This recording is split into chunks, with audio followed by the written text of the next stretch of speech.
Ja, ich bin jetzt gerade ein bisschen froh, dass wir jetzt den Simeon gerade eingesetzt haben. Da habe ich mich ein bisschen erholen vom Worship. Hey, ich weiss nicht, es ist im Fall nicht gekünstelt. Ich habe einfach die ganze Zeit geheult, weil ich hatte die Predigtserie über Nachfolge jetzt, oder? 1. Petrusbrief, Nachfolge so. Und während dem Worship ist mir so in den Sinn gekommen, welche falschen Wege und welchen falschen Idol ich schon nachgelaufen bin in meinem Leben. Hey, und gerade so, voll. Das ist überhaupt nicht gekünstelt, ich halte mich schön als Konzept und so, wir sind pünktlich fertig, aber es ist wirklich gerade ein bisschen, und dann der Simeon so gut, oder? Habe ich können schnitzen, habe gar nicht einmal ein Nastuch dabei im Worship, mache ich von jetzt auch immer. Voll so, genau. Und das Schöne an einer Predigtserie, wenn du der Letzte bist, der in dieser Serie predigt, dann kannst du ja die Hälfte von der Predigt zusammenfassen, was die anderen schon gesagt haben. Und ja, das ist doch gut. Und ich will das auch machen. Ich will eine Zusammenfassung machen mit den Teilen, die wir schon gehört haben, nochmal in Erinnerung rufen. Aber gleichzeitig auch sagen, was das mit Nachfolge zu tun hat. Mit dem Nachfolger sein. Wenn wir Jesus Christus nachfolgen, was hat das damit zu tun mit diesen Predigten vorher? Weil der 1. Petrusbrief, der ist ja so, vieles ist in dem drin und ein Stelle oder ein Vers kann sowohl das bedeuten, aber auch immer wieder als Nachfolge, als praktisch ausgelegt werden. Oder? Und darum gehen wir gewisse Sachen, die wir schon mal gehört haben, nochmal an und schauen vielleicht aus einem anderen Winkel darauf hin, was das bedeutet zur Nachfolge. Ich will aber in dem Ganzen, oder, wenn du über Nachfolge redest, dann könntest du immer das mit dem Zeigefinger machen. Oder sollst mehr, sollst und tust und hast dann genug und tust noch mehr und so weiter. Und ich will, dass ihr eure moralischen Ohren zustöpselt, oder? Es soll eine Predigt sein, die euch hilft, vielleicht eben falsche Wege, falsche Idole im Leben loszulassen und vielleicht nochmal ein Stück weit mehr Priorität auf die Nachfolge von Jesus Christus zu legen. So in diese Richtung. Und es ist eben so, es geht so vieles, in der Bibel geht eigentlich nur um einen einzigen Vers, wenn man das im Großen und Ganzen zusammenfassen. Und das ist das, was Jesus gesagt hat im Johannes 8, Vers 12. Ich bin das Licht der Welt. Wer mir nachfolgt, wird nicht mehr in der Finsternis umherirren, sondern wird das Licht des Lebens haben. Das ist so ein zentraler Vers, wo Jesus sagt, folget mir nach. Oder ich bin das Licht und ihr werdet das Licht haben, wenn er mir nachfolgt. Er ist nicht so, dass er sagt, ja, ich habe 7 Wege, oder 7 Säulen, die ihr befolgen müsst und dann wird euer Leben besser. Oder er sagt nicht, hey, es ist eine Religion, die ich habe und gewisse Riten müsst ihr einhalten, sondern er einfach, ganz einfach sagt, schaut, lauft mir hinein. Das ist alles, was ich will. Werdet meine Jünger, werdet meine Nachfolger. Tretet in meine Fußstapfen hinein. Das ist das, was ich euch herausfordere. Nicht zu irgendetwas Neuem oder irgendetwas anderem, sondern mir einfach hinein. Und das machen wir natürlich auch entsprechend unserer Zeit, wo wir sind. Er hat das damals zu diesen Jüngern gesagt, aber das gilt für uns bis heute und es gilt noch viel weiter in der Zeit. Und wie moderner wir auch werden, es ist immer auch in dieser Zeit und Kultur, wo wir drin sind, ihm nachzufolgen. Aber auch in dieser sozialen Schicht, wo wir drin sind, das finden wir ja in Petrus auch, oder? Als Sklave oder als Herr oder so. Es ist immer auch die Schicht, wo wir drin sind, dort nachzufolgen, dort Schritt für Schritt weiterzugehen. Und natürlich, was man im 1. Petrusbrief auch findet, als Mann oder als Frau, ihm nachzufolgen. Und nicht mehr und nicht weniger, ihm nachzufolgen. Und ich bin in meinem Leben wirklich meinem Bruder nachgefolgt. Ich habe 2 ältere Brüder, und bin ich zuerst dem einen nachgefolgt. Der ich genauso wie der werden wollte. Der hat nicht so einen guten Lebenslauf dann gehabt. Dann habe ich gemerkt, das glaube ich will ich auch nicht. Oder? Dann habe ich den älteren Bruder und dann bin ich dem nachgelaufen und gemerkt, nein, das will ich auch nicht. Oder? Und dann, ja, wem laufst du denn nach? Und warum laufst du jemandem nach? Meine Brüder, Fleisch und Blut, dem vertraust du, oder? Aber da muss irgendetwas kommen, wenn ich jemand anderem außer dem, den ich kenne, nachzulaufen. Es muss dir jemand Hoffnung bringen. Und darum haben wir im 1. Petrusbrief über das Thema Hoffnung geredet. Gerade als erstes, das ist das Sandwich, wo der Joni darüber geredet hat. Das hört mit der Hoffnung an, es ist in der Mitte Hoffnung drin, es ist am Schluss Hoffnung drin von dem 1. Petrusbrief. Und das ist das, was Jesus Christus uns gibt. Und das ist das, warum ich ihm nachlaufe. Weil er in mein Leben Hoffnung gepflanzt hat. Ich habe die Evangelien gelesen und ich habe gemerkt, wenn er predigt hat. Ich habe gemerkt, wenn er gelitten hat für die Leute oder auch gelitten hat am Leib in dem Sinne und er ist gestorben. und er ist auferstanden. Und er hat gesagt, hey, lauft mir nach, weil ihr werdet dann auch auferstehen, zu einer ewigen Heimat haben. Und dann bin ich da auf dieser Erde und habe nicht gewusst, wem nachlaufen. Und ich habe gemerkt, da ist jemand, der mir Heimat geben kann, der mich rausrufen kann und mich weiterbringen und sagen, hey, ich gebe dir Hoffnung, Elias. In dieser sozialen Schicht, in dem Jahr 1980er ist das gewesen, als ich mein Leben Jesus gegeben habe. Ich gebe dir die Hoffnung da drin hinein. Und komm, folg mir nach. Und das ist das, was ich so gewaltig finde und wo ja auch der 1. Petrusbrief so klar beschreibt. 1. Petrus 1, 3-5. Gepriesen sei Gott, der Vater unseres Herrn Jesus Christus. In seinem großen Erbarmen hat er uns durch die Auferstehung Jesus Christus uns von den Toten ein neues Leben geschenkt. Wir sind von neuem geboren und haben jetzt eine sichere Hoffnung. Die Aussicht auf ein unvergängliches und makelloses Erbe, das nie seinen Wert verlieren wird. Gott hält es im Himmel für euch bereit. Und als ich das begriffen habe, dass es etwas gibt auf dieser Welt, wo dir Hoffnung gibt, wo weit überausgeht, weit über alles, was die Welt kann bieten, bin ich auf die Knie und habe mein Leben Jesus Christus gegeben. Weil er mir diese Hoffnung gemacht hat. Und ich habe es schon ein bisschen angetönt, oder? Wenn die Hoffnung gilt für dich. Jeden Tag neu. In Ewigkeit. Sie gilt für mich. Und Jesus sagt nur, willst du mir nachfolgen? Auf dem Weg zu dieser Hoffnung. Und ich habe gesagt, ja. Und in dem Augenblick ändert sich unsere Stellung im Leben. In dem Augenblick sagt er so, ich habe euch Hoffnung gegeben, jetzt bist du mein Jünger und jetzt bist du berufen. Jetzt bist du erwählt. Erwählt, mir nachzufolgen. Du bist neu geboren, du hast eine neue Identität. Und ich habe dich erwählt als mein Kind, als meine Tochter, als königliche Kind können wir Jesus Christus nachlaufen. Wir sind ausgerufene Heilige, die als Gottes Volk mit Heimat in der Ewigkeit den Weg laufen hier auf dieser Erde. Und auch das beschreibt 1. Petrus sensationell. Ihr jedoch seid das von Gott erwählte Volk. Ihr seid eine königliche Priesterschaft und eine heilige Nation. Ein Volk, das ihm allein gehört und den Auftrag hat, seine großen Taten zu verkünden. Die Taten dessen, der euch aus der Finsternis in sein wunderbares Licht gerufen hat. Wir sind ausgewählt. Hey. Er hat ein neues Leben aus mir gemacht oder mir geschenkt. Ich bin wiedergeboren worden und kann ihm hineinlaufen. So eine wunderbare Sache. Ich gehöre zu dem Volk, ich habe eine Heimat. In Ewigkeit bei Gott. Und ich werde strahlen mit ihm dort und habe Party oder so. Wie heißt der Pfarrer Sieber, der hat es geschrieben, kämpft ihr weiter, ich hab's heiter. Oder steht auf seinem meine Sensation, der hat es begriffen. Ich hab's heiter dort, der hat die Hoffnung verstanden, ist dem nachgelaufen als erwählt, die hat ein riesen Werk aufgebaut und so weiter.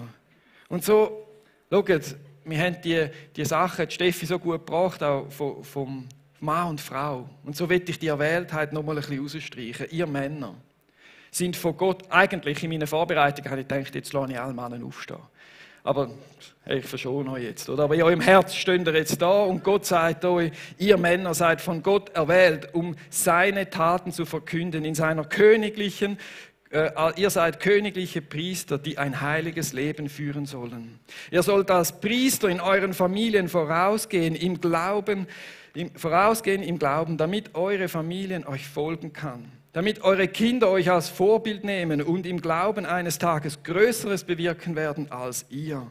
Ihr sollt als Priester ein heiliges Leben führen, sagt der Geldliebe, der sexuellen Unmoral und dem Streben nach Erfolg und Macht ab. Natürlich, Karriere, Geld verdienen, ein Abenteurerleben, aber immer so, dass wie die Fußballer, weißt du, die für ein T-Shirt haben und für das schiessen sie die Goal und dann ziehen sie es nachher ab und drauf steht, Jesus lebt oder Jesus ist mein König oder Jesus ist meine Hoffnung, Jesus ist der. Und genau so sollen wir Geld verdienen, sollen wir Karriere machen, sollen wir ein Abenteuer erleben. Aber immer mit dem Bewusstsein, wodurch? Durch Jesus Christus. Wer ist mein Savior? Jesus Christus. Und denn ihr Männer, ihr seid berufen, als königliche Vorbilder zu leben. An dem Ort, wo ihr seid, sollt ihr Männer sein, die für Ehrlichkeit, Gerechtigkeit, den Schwachen gegenüber und Großzügigkeit steht. Solche Männer werden die Frauen lieben, ehren und sich gerne unter ihren Schutz stellen. Zu dem sind wir Männer berufen. Halleluja. Das ist erwählt sein von Gott. Als Priester zu leben in unserem Leben hinein. Etwas Altes loszulassen und wow, oder? Ihr Frauen. Haben wir besonders Mühe gegeben. Da könntest du ganz viel Fettnäpfchen tupfen als Mann. Darum sanft, aber gleich. Ihr Frauen, ihr seid von Gott erwählt, zu heiligen, königlichen Töchtern. Ihr seid berufen, das Licht von Jesus Christus in diese Welt zu tragen. Ihr seid durch den Glauben von königlichem Blut und das gibt euch unvergänglichen Wert. Ihr Frauen seid Töchter eines liebenden Vaters im Himmel, der euch wunderschön gemacht hat. Lasst euch nicht bestimmen von menschlichen Schönheitsidealen. Legt ab alles Vergleichen und nehmt euch selbst und eure Nächste in Liebe an. Natürlich auf Schönheit und Ästhetik achten, aber gleichwohl die Balance halten zur inneren Schönheit. Denn ihr seid berufen, eure innere königliche Schönheit leuchten zu lassen, so das Licht von Jesus durch euch in diese Welt getragen wird. Schafft Atmosphäre für Gespräche und Gebete, hört auf die innere prophetische Stimme, gebt anderen Menschen Wert und verwöhnt Menschen, die im Elend sind. Ihr seid zur Großzügigkeit berufen und achtet andere höher als euch selbst. Solche Frauen werden von Männern Ehre und Liebe zuhauf bekommen. Punkt. Halleluja. Amen. Oder? Das wäre jetzt auch der Augenblick in meinen Vorbereitungen, wo alle Frauen sagen Amen und alle Männer Amen. Aber haben wir noch nicht so getraut. Oder? Das kommt noch. Steffi geht mir da gut voran. Und das ist das, wir sind rausgerufen, als Mann, als Frau, einen Weg zu gehen, Fürsorge zu gehen und die Sachen loszulassen, ein neues Leben zu leben, im Nachfolgen. Und für uns beide, Männer und Frauen, ihr Männer und Frauen, seid durch den Glauben an Jesus Christus berufen, erwählt, mit ihm in einer himmlischen Heimat die Ewigkeit zu verbringen. Halleluja. Und als heilige Schar, da innen, wo wir da hocken, folgen wir Jesus Christus nach. Wir sind erwählt zur Nachfolge und ändern unser Leben. Wir legen die menschlichen Begierden ab und lassen uns vom Geist Gottes bestimmen. Das ist ein Teil von dieser Nachfolge. Zeit für Gott, Zeit in der Stille zu haben, Zeit mit ihm zu verbringen, damit sein Geist, die feine Stimme, die in unser Herz hineingepflanzt ist, zu uns auch reden kann. Da verändern wir als berufene Menschen, als Nachfolger, Schritt für Schritt unser Leben. Und haben immer wieder einen Teil von der Stille. 6 Tage sollen wir umweibeln und machen und tun. Und am 7. Tag sollen wir ruhen. Ob das jetzt der Sonntag ist, gell, da streiten wir jetzt nicht drüber. Aber einfach, dass die Zeit von der Ruhe in deinem Leben Platz hat. Und du kannst hören, was der Geist Gottes von dir will. Wer du sollst ein Segen sein, wem du sollst Liebe geben und so weiter. Und da gilt es vielleicht als Nachfolger Christi wieder mal eine Priorität hineinzusetzen. Oder wir setzen neue Prioritäten in der nächsten Liebe, in unserem Verhalten. Wir haben einen Lebensstil von der Vergebung. Das ist Nachfolge. Ganz, ganz, ganz praktisch. Ohne jetzt groß Beispiel zu machen. Aber wir laden Gott ein in jeden Konflikt, der in unserem Leben drin ist. Dort, wo es schleift, Gott einzuladen und zu sagen, hey, segne den, was ist noch los? Hey, und ich sage euch, ich habe so viele Menschen, für die bete ich, oder? Obwohl ich es eigentlich gar nicht mag. Oder? Weil ich Krieg bin, oder nein, Krieg ist vielleicht blöd gesagt, aber weil ich denke, von dem will ich jetzt etwas und warum reagiert er nicht? Oder weil ich denke, warum, oder? Und dann segne ich ihn wieder. Weil ich lade Gott in den Konflikt ein. Also Konflikt ist ja nur von meiner Seite, die merken es manchmal gar nicht, oder? Weil ich denke einfach, Faust im Sack, oder? Und dann gehe ich zu Gott und sage, und ich lade dich ein da drin und ich bete für den, ich segne den. Und das ist so ein Lebensstil von der Nachfolge. Das ist das, was Jesus gemacht hat. Vergeb ihnen, denn sie wissen nicht, was sie tun. Er hat ihnen, vergebt euch finden. Und das ist Nachfolge. Das ist der Teil, den wir ausleben sollen, wenn wir ihm hineinwatscheln. Und wir machen den Besuch. Ja, die meisten so ein bisschen Gang und Obei und so, gibt es alles. Und wir machen den Besuch von der Gemeinschaft, von der Heiligen, von den Christen zu einer Priorität in unserem Leben hinein. Es ist eine Gewohnheit, in die Kirche zu gehen. Das ist Nachfolge. Das könnt ihr überall in der Bibel lesen. Es ist eine Gewohnheit, die Gemeinschaft, die wir jetzt hier haben, zu suchen und zu verbringen miteinander, als Christen, als rausgerufene Heilige, zusammen als heilige Schar, können Zeit miteinander zu verbringen. Weil wir sind so unterschiedlich, keiner ist gleich wie der andere. Oder wenn du in einer Parteiversammlung bist, bei der SVP, dann weißt du genau, wie die Leute dort aussehen, oder? Und bei den Linken weisst du es auch. Oder? Und bei den Grünen auch. Die haben alle Highland-Sandalen an und einen Wollenpulli und so. Da weisst du, die sehen so aus. Aber wir hier innen, wir haben hier ein paar Wollenpullis, dort haben wir ein paar von da, ein paar von da. Und wir gehören alle zusammen. Und darum sollen wir immer wieder... Entschuldigung, ich kann niemanden verletzen. Aber das als Beispiel tut es einmal recht gut, so links und rechts ein bisschen gegeneinander auszuspielen. Aber wir hier innen haben von allem. Und wir kommen aus miteinander. Und wir leben den Lebensstil von der Vergebung und vom Verständnis miteinander. Und wisst ihr was? Die Bibel da sagt, dass wenn wir da zusammen sind und dass wir so leben können, dann ist das ein Zeichen, dass das die Wahrheit ist. Da kommen die Leute da rein und sagen, was ihr da habt, das will ich auch haben. Das will ich auch haben, das habe ich in meinem Leben nicht. Ich streite noch immer mit beiden Füßen im Sack. Aber nein, da innen ist etwas anderes. Und ich sage euch, genau wegen dem kommen die Menschen hier in die Kirche. Genau wegen dem sagen sie genau, die haben etwas. Ich will die Hoffnung auch. Und dann kannst du es erklären und sie sagen ja dazu. Und wir haben einen Lebensstil vom Dienen als Nachfolger Jesus Christus, als berufene Nachfolger, einen Lebensstil vom Dienen innerhalb und außerhalb der Kirche. Weil es geht nicht mehr um uns. Es geht um Jesus Christus. Er ist unser Rabbi. Er ist unser Leiter und ihm laufen wir hinten dran. Es geht darum, was er uns vorgelebt hat, das wollen wir auch vorleben. Und ich glaube, ich habe das schon einmal erzählt, das Beispiel. Oder? Im Jüdischen früher hat es das so gegeben, vielleicht auch heute noch, dass du möglichst näher hinter einem Rabbi hergelaufen bist. Und dann heisst, möge der Staub deines Rabbis, mögst du bedeckt sein von dem Staub.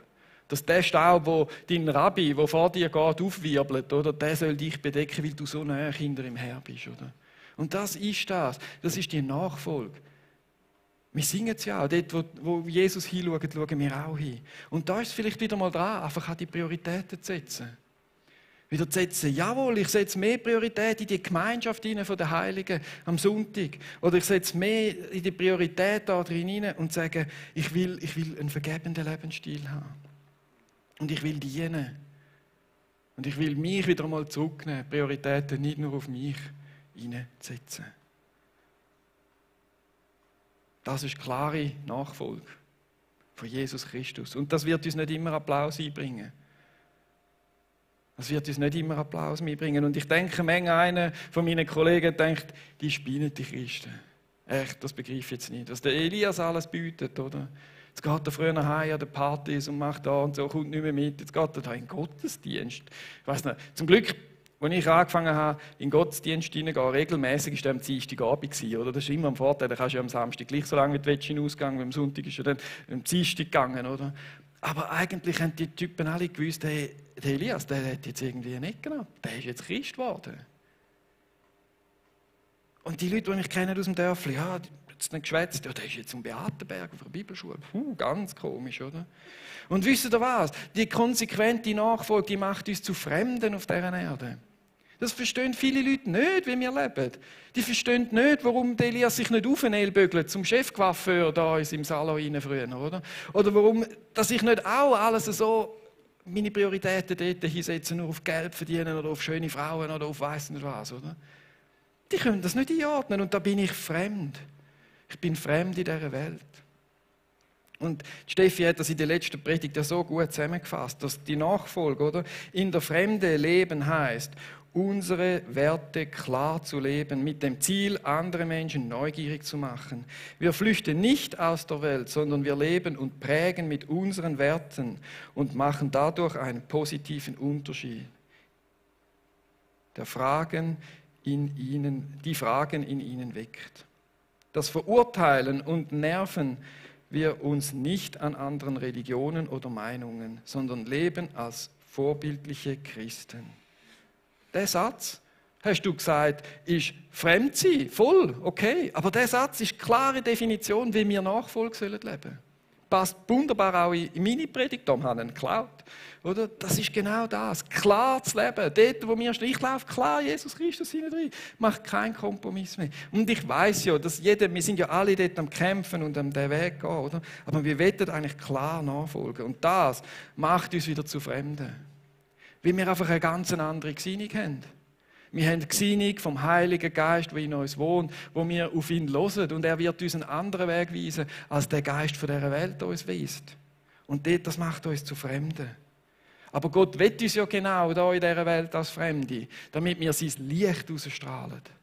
Dass andere Menschen auch noch die Möglichkeit haben und sagen, hey, irgendetwas ist mit dem. Ich will das wissen. Erzähl, mach, tu. Und das ist der Sinn davon, dass wir da immer noch auf dieser Erde sind. Er könnte uns ja dann gerade auch raufbeamen. Gerade immer, wenn einer zu Jesus gefunden hat, schwupp, ab in den Himmel. Das wäre doch perfekt. Aber wir haben da noch den Auftrag, Licht zu sein. Und müssen die Fremde ein Stück weit aushalten. Und da komme ich jetzt zum Thema Nachfolge, oder? Da merken wir halt, wie der ganze Petrusbrief, und wenn ihr die Stellen anschaut in der Bibel, oft einfach viel hat auch immer mit Nachfolge zu tun. Wir sind vom Heiligen Geist erfüllte, fremde Heilige auf dieser Erde. Und der Heilige Geist erfüllt uns und er tut uns auch seine Gaben immer freisetzen, immer mehr. Und so werden wir bestimmt können, ihm nachzulaufen.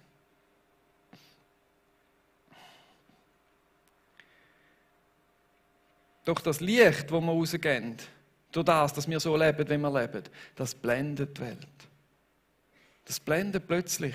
Und plötzlich sind sie nicht mehr so glücklich, dass einer immer die Wahrheit sagt. Dass Männer für Gerechtigkeit stehen. Dass der, der es rausmoppen will, dass es da noch einen gibt, der so ein Christ ist und sagt, hey, das können wir nicht, den Schwachen nehme ich in Schutz oder so.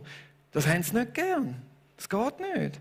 Oder deshalb, das schreibt der 1. Petrus 4,4, deshalb wundern sich die Leute, dass ihr bei ihrem zügellosen Treiben nicht mehr mitmacht.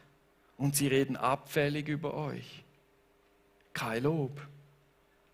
Der hat es jetzt gut gemacht. Nein, wenn du natürlich mit deiner Ehrlichkeit Lügen aufdeckst, weil du ehrlich bist und sagst, hey, so geht es nicht in der Firma, das ist nicht richtig. Oder wenn jemand rausgemobbt wird, du mit deiner Nächstenliebe etwas dagegen hebst, meinst du, dann kommt eine Entschuldigung? Und du sagst, oh ja, du hast schon recht, uiuiui. Nein. Es geht in eine ganz andere Richtung. Sie wollen dich loshaben. Du wirst plötzlich zu einem Ziel. Und dann folgen wir Jesus Christus unermüdlich, tun immer das Richtige und nachher bestraft uns die Welt noch. Und das ist das, weil wir halt Fremde sind und klar nachfolgen. Dann kommt langsam das. Und auch das erwähnt der Petrusbrief wunderbar. Oder ein anderes Beispiel noch, bevor ich es vom Petrusbrief. Jesus Christus, ich habe das nochmal nachgelesen, im Lukas 22. Da kommen sie ihn holen im Garten. Und dann heilt Jesus noch ein Ohr. Von denen, die ihn eigentlich um die Ecke bringen, so schnell wie möglich, wollen sie ja schon lange. Aber jetzt klappt es, jetzt kommen wir. Und ein Jünger haut einem das Ohr ab und Jesus macht es wieder an und heilt ihn. Und sie nehmen ihn trotzdem mit. Sie sehen es nicht. Und genau so, wenn es Jesus so geht, wo unser Vorläufer ist oder wo uns vorausgeht, wir als Jünger, uns wird es ähnlich gehen. Da kommt Anfindung, da kommt vielleicht etwas, wo dann ist. Und das schreibt auch der 1. Petrusbrief. Und sollt ihr trotzdem leiden müssen, also trotzdem, dass wir das Richtige tun, trotzdem, dass wir Jesus Christus nachfolgen, trotzdem, dass Psalm 91 uns Engel zur Seite stehen, trotzdem leiden müssen, gerade weil ihr euch nach Gottes Willen richtet, dann seid ihr glücklich zu preisen. Habt keine Angst vor denen, die sich gegen euch stellen und lasst euch nicht einschüchtern. Halleluja. Warum? Weil der Geist Gottes umso stärker wird. Das steht in 1. Petrus 4,14. Denn gerade dann ruht der Geist der Herrlichkeit, der Geist Gottes auf euch. Und das merken wir beim Stephanus. Das war doch eine Sensation. Da haben sie ihn predigt und dann haben sie ihn gesteinigt und er sagt, hey, und jetzt sehe ich den Himmel offen. Kurz vor seinem Tod ist der Heilige Geist steht und nichts von Angst und «Oh nein, ich habe es falsch gemacht», sondern es ist eine gewaltige Sache, wo der Geist Gottes das gewirkt hat. Und ich kann mir es echt nicht anders vorstellen, wenn die Kirchengeschichte liest, wie viele Menschen gestorben sind und ein Feuersturm von der Verfolgung kam und als Fackeln aufgehängt und all diese Sachen. Und sie haben Loblieder gesungen. Also freu dich, wenn es Verfolgung gibt, weil der Geist Gottes dann besonders in dir wirkt. Und ich meine, der erste Petrusbrief ist genau in so eine Verfolgungswelle hineingeschrieben worden, oder? Und er sagt, liebe Freunde, wundert euch nicht über die Nöte, die wie ein Feuersturm über euch hergebrochen sind und durch die euer Glauben auf die Probe gestellt wird. Denkt nicht, dass das damit etwas Ungewöhnliches zustößt. Freut euch vielmehr, dass ihr auf diese Weise an dem Leiden teilhabt, die Christus durchmachen musste. Denn dann werdet ihr, wenn er in seiner Herrlichkeit erscheint, erst recht vor Freude und Jubel erfüllt sein. Ja, wenn ihr beschimpft werdet, weil ihr zu Christus gehört und nach seinem Namen genannt seid, seid ihr glücklich zu preisen. Denn gerade dann ruht der Geist der Herrlichkeit, der Geist Gottes auf euch. Da kommt es nochmal. Und ich will euch das nicht vorenthalten. Nachfolge oder die Prioritäten setzen ist ganz wichtig, dass wir einen guten Weg auf dieser Welt gehen können und Sachen Nein sagen, Sachen Ja sagen. Aber es kommt auch, dass wir Verfolgung erleben werden. Und in den ersten 2000 Jahren der Kirchengeschichte, also bis heute, der erste war der Stephanus, oder? Die Frau von Petrus haben sie vor seinen Augen umgebracht. Ihn selber haben sie umgekehrt gekreuzigt. Dann der Paulus, kennen wir ja auch noch, oder? Ein paar Bücher geschrieben, der ist enthauptet worden. Und der Jakobus ist von der Spitze vom Tempel geschmissen worden. Und wie viele Hunderte haben sie verbrennt in Rom? Und den Leuen vorgeworfen und verleumdet und weiss nicht was, oder? Das ist ein Teil von dieser Nachfolge, das ist ein Teil vom Preis, den wir zahlen. Auf der einen Seite zahlen wir als Schweizer wahrscheinlich den Preis nicht so hoch, der von der Verfolgung. Aber vielleicht ist es der Preis, den wir hoch zahlen, wo wir sagen müssen, ich mache Priorität, ich sage jetzt da mal Nein und ich gehe da hin und nicht dort hin und ich mache das und das. Und dort haben wir vielleicht einen Preis mehr zu zahlen als andere. Aber wie ist es denn heute? Was meinen da? Alles Friede, Freude, Eierkuchen? Nein. Die meisten verfolgten Leute auf dieser Erde sind Christen. Im Schnitt 200 Millionen, die jetzt gerade weil sie Christ sind, verfolgt werden. 200 Millionen, das sind so viele, wie in ganz Brasilien wohnen. Werden jetzt verfolgt, weil sie sagen, Jesus Christus ist mein Herr. Jesus Christus ist meine Hoffnung und er hat mich berufen. Darum werden sie verfolgt. Und das ist nicht irgendwie so, das haben die da vom Organisation für Sicherheit und Zusammenarbeit in Europa sagt 105.000 Glaubenstote pro Jahr. Das ist die OSZE, oder? Wo sagt 105.000 Christen werden pro Jahr umgebracht. So viel gibt es keine toten Moslems, keine Buddhisten, die so viel sterben. Es sind Christen, die am meisten verfolgt werden. Alle 3 bis 5 Minuten wird irgendwo auf der Welt ein Mensch getötet. Nicht, dass er etwas verbrochen hätte, um Gottes Willen. Nein, es reicht, dass er Christ ist. Sein Todesurteil ist sein Glaube. Entführt, entehrt, enthauptet, heißt der große Bericht, der darüber gemacht ist. Das ist der Feuersturm heute. Und vielleicht ist es gar nicht schlecht, etwa dir, wenn du deine Gebetszeit hast, einmal für die verfolgten Christen ein Gebet zu sprechen. Aber wir haben auch noch einen anderen Feuersturm in der Schweiz. Ein Feuersturm von der Anpassung, ein Stück weit. Das ist vielleicht unser Problem. Wo wir sagen, ja, wir müssen so sein wie die Welt und dann verlieren wir unsere klaren Werte. Und es gibt eine Vermischung.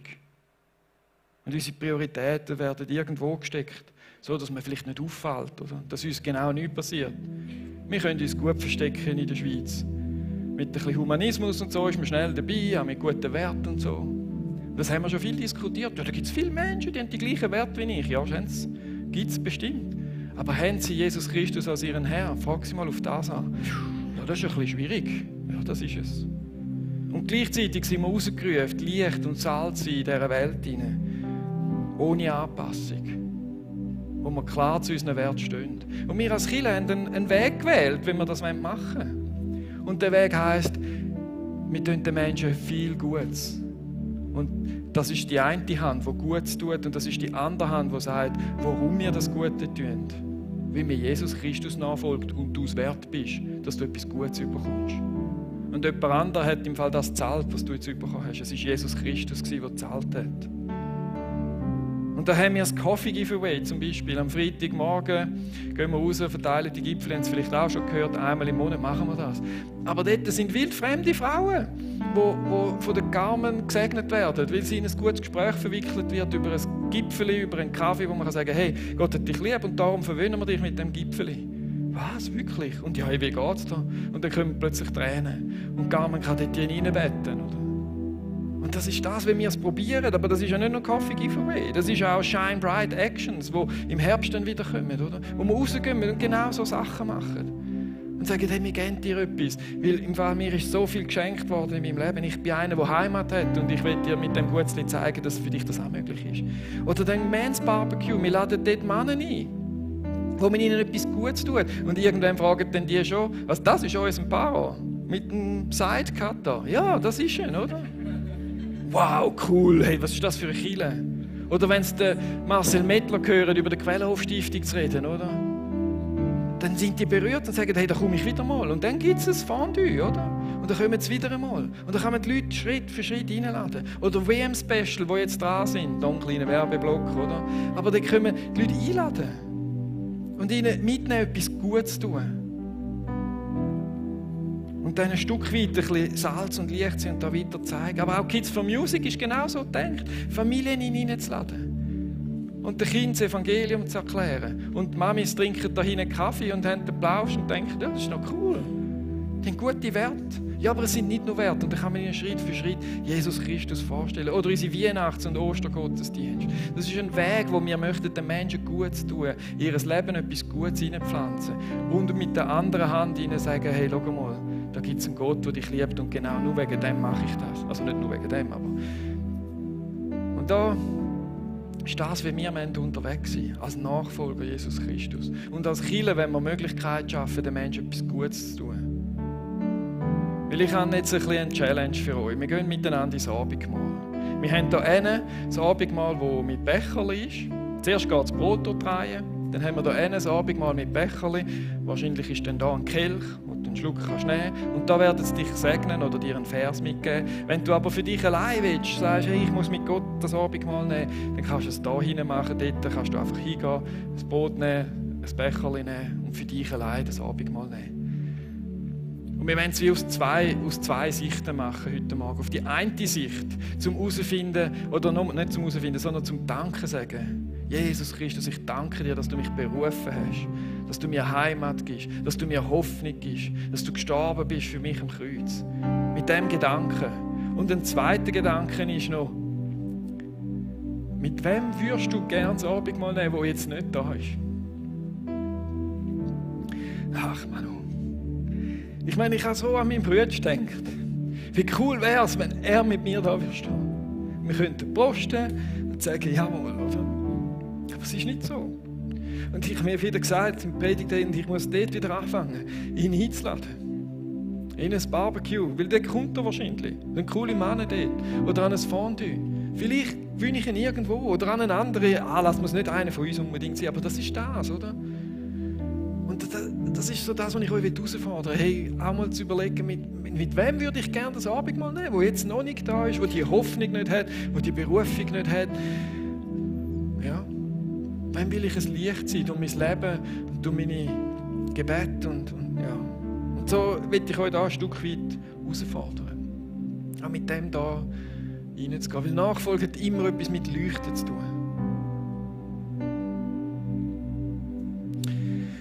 Ja, so gehen wir miteinander ins Abendmahl rein. Das ist ein bisschen eine Challenge heute Morgen, aber das ist gut. Es tut uns gut. Ein bisschen aus dem Sofa raus, oder? Ich will noch beten, bevor wir das Abendmahl nehmen und einfach am Schluss vom Predigt, genau, stehen auf, danke. Jesus Christus, voll, ich danke dir von Herzen. Habe ich dich gefunden und ich danke dir, bin ich da mit einer Schar von Menschen, die dich auch gefunden haben, wo wir miteinander unterwegs sind.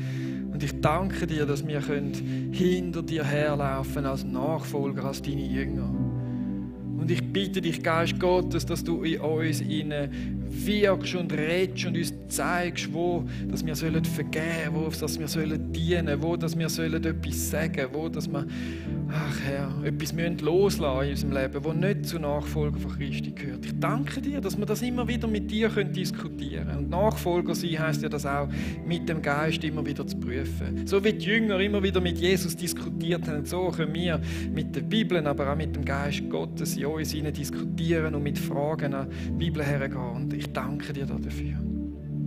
Jesus, und ich danke dir dafür, dass du durch all die Leiden durchgegangen bist. Und auch wenn wir leiden und wenn es bei uns schlecht ist, dann wissen wir, hey, du hast das miterlebt.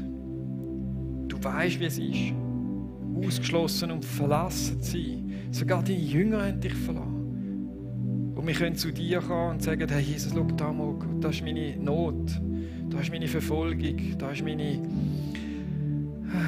Jesus, ich danke dir, dass du wirklich, wirklich in allem uns verstehst. Und ich bin so froh, dass ich dir nachfolgen darf und nichts anderem. Nichts ist vergleichbar mit dir, Jesus Christus. Du hast dein Leben gegeben, damit wir leben können. Du hast dein Blut gegeben, damit wir im Himmel eine Heimat haben. Herr, und so wenn wir in das Abendmahl hineingehen, also dankbar am Herzen, dass du uns auserwählt hast, dir nachzufolgen. Und wir wünschen uns nichts mehr, Herr Jesus, dass wir eines Tages dich im Himmel sehen und du sagst zu uns, hey, treue Knecht, gut gemacht, Halleluja. Und das wollen wir auch alle hören. Aber jetzt sind wir noch da am Nachfolgen, jetzt sind wir noch Fremde. Und mit deiner Hilfe, Jesus, können wir das durchstehen. Und gleichzeitig, Jesus, wenn wir Licht sein in dieser Welt und Salz. Und so bitte ich dich, dass du uns einfach auch aufs Herz gibst. Ja, mit wem, dass wir sollen als nächstes über dich reden. Oder sagen wir, für wer, dass wir unermüdlich beten, dass wir eines Tages das Abendmahl mit ihm nehmen können.